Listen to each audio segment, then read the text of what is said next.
Hi പ്രിയപ്പെട്ടവരെ, നമ്മുടെ നാട്ടിലെ അതിശക്തമായ ചൂട് തുടർന്നുകൊണ്ടിരിക്കുകയാണല്ലോ. പകലെന്നോ രാത്രിയെന്നോ വ്യത്യാസമില്ലാതെ കഠിനമായ ചൂട് മറ്റു വർഷങ്ങളൊക്കെ അപേക്ഷിച്ച് ഏറ്റവും കടുത്ത ചൂടാണ് അനുഭവപ്പെട്ടുകൊണ്ടിരിക്കുന്നത്.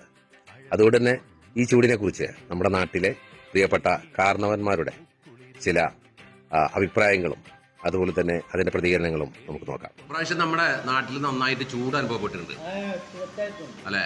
അത് കാരണം എത്ര വയസ്സായി ഇപ്പോ?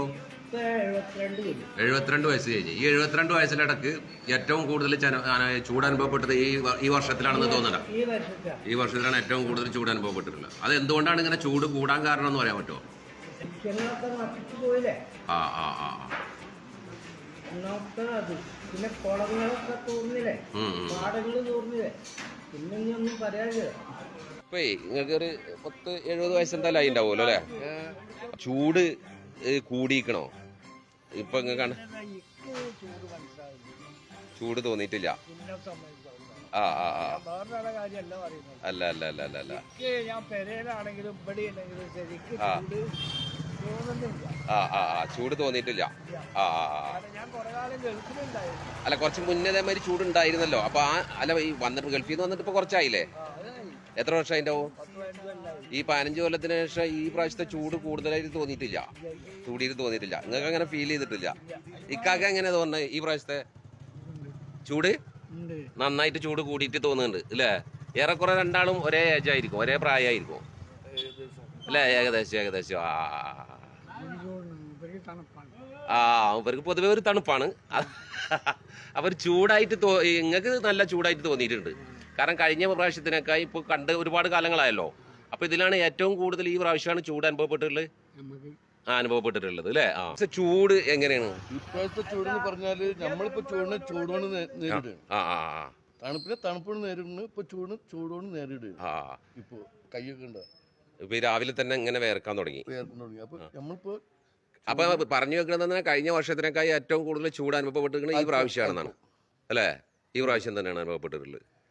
അത് കാരണം എന്താ, നമ്മളിപ്പോ ചൂടോണ്ട് നേരിടുക. ചൂട് എങ്ങനെയാണ് ചൂടിനെ ചൂടുകൊണ്ട് നിയന്ത്രിക്കാന്ന് പറഞ്ഞത് മനസ്സിലായി? പദാർത്ഥങ്ങൾ കഴിക്കുക, ചൂടുള്ള പദാർത്ഥങ്ങൾ തന്നെ കഴിക്കുക. ആ അതന്നെ, തണുപ്പ് കഴിക്കുന്നില്ല. അപ്പൊ അത് ഡേഞ്ചർ ആണെന്നാണ് പറഞ്ഞത്. ആ ആ നിങ്ങളെ അനുഭവമാണത്. നാട്ടിലെ ചൂട് കഴിഞ്ഞ പ്രാവശ്യത്തിനൊക്കെ കൂടുതലായിട്ട് അനുഭവപ്പെട്ടിരിക്കുന്ന പ്രാവശ്യമാണ്. ആ ആ ആ ആ ആ ആ പിന്നെ മനസ്സിലെ ചൂട് ഒക്കെപ്പാടുള്ള പ്രശ്നമാണ്. സ്വാഭാവികമായിട്ട് അങ്ങനെ വരും. ചൂടായാണല്ലോ ഇപ്പൊ പ്രശ്നങ്ങൾ. ഇത് ഈ കാലാവസ്ഥ വ്യതിയാനോ അങ്ങനെ ഏതെങ്കിലും തരത്തിൽ പറയാൻ പറയാൻ പറ്റുമോ? ഇങ്ങനെ പെട്ടെന്ന് ചൂട് പറയണത് കേൾക്കുന്നതല്ലേ നമ്മൾ അറിവുള്ളൂ. നമ്മൾ ചെറിയ അറിവല്ല, അറിവ് വെച്ച് നോക്കുമ്പോ അവര് പറയണതാണ് അതിന്റെ ശരി. അതായത് നമ്മുടെ നാട്ടിലെ മരങ്ങൾ മുറിച്ചു പോലും പ്രകൃതി തന്നെയാണ് അതിന്റെ മെയിൻ ആയിട്ട്.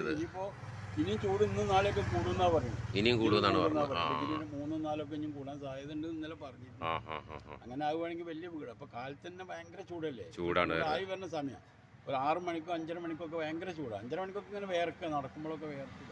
ഈ സമയത്തും ചൂട് അനുഭവപ്പെട്ടുകൊണ്ടിരിക്കുന്നതാണ്. ചൂടാകാൻ കാരണം കുളങ്ങള്, കാടുകള്, തോടുകളൊക്കെ ഇപ്പം കുറച്ച് ഭൂമിയായി. അതുകൊണ്ട് ചൂട് വർദ്ധിച്ചു വരും. അതാണ് ചൂട് കൂടാൻ കാരണം. മറ്റു വർഷങ്ങളെ അപേക്ഷിച്ച് ഈ പ്രാവശ്യം ഏറ്റവും കൂടുതൽ ചൂട് അനുഭവപ്പെട്ട ഈ വർഷമാണെന്ന് തോന്നുന്നുണ്ടോ? ഏറ്റവും കൂടുതൽ ചൂട് ഈ വർഷത്തിലാണ് ചൂട് അനുഭവപ്പെട്ടിട്ടുള്ളത്. ഈ സാധാരണഗതിയിൽ ഈ ഹോം ഡെലിവറിക്കാർ, അതുപോലെ തന്നെ ഹോട്ടൽ ജോലിക്കാർ, ഇത്തരമുള്ള ആളുകളാണ് ഏറ്റവും കൂടുതൽ ചൂട് അനുഭവപ്പെടുന്നത്. സാധാരണ പുറത്ത് നിൽക്കാൻ തന്നെ വയ്യ. ഇതേ ഒരു പൊറാട്ട ഭാഷയാണ് ഇത്ര കൂടുതൽ ചൂട് അനുഭവപ്പെടാൻ ഈ മറ്റു വർഷങ്ങളെ അപേക്ഷിച്ച് ഏറ്റവും കൂടുതൽ ചൂട് അനുഭവപ്പെട്ടെന്ന് തോന്നുന്നുണ്ടോ ഈ പ്രാവശ്യം? ഗൾഫ് സിസ്റ്റം ചൂടായിട്ടുണ്ട്. ഇപ്പോൾ വളരെ ബുദ്ധിമുട്ടാണ് ഇത്തരം പൊറാട്ട പണിയൊക്കെ എടുത്തോണ്ടിരിക്കുമ്പോ അല്ലെ?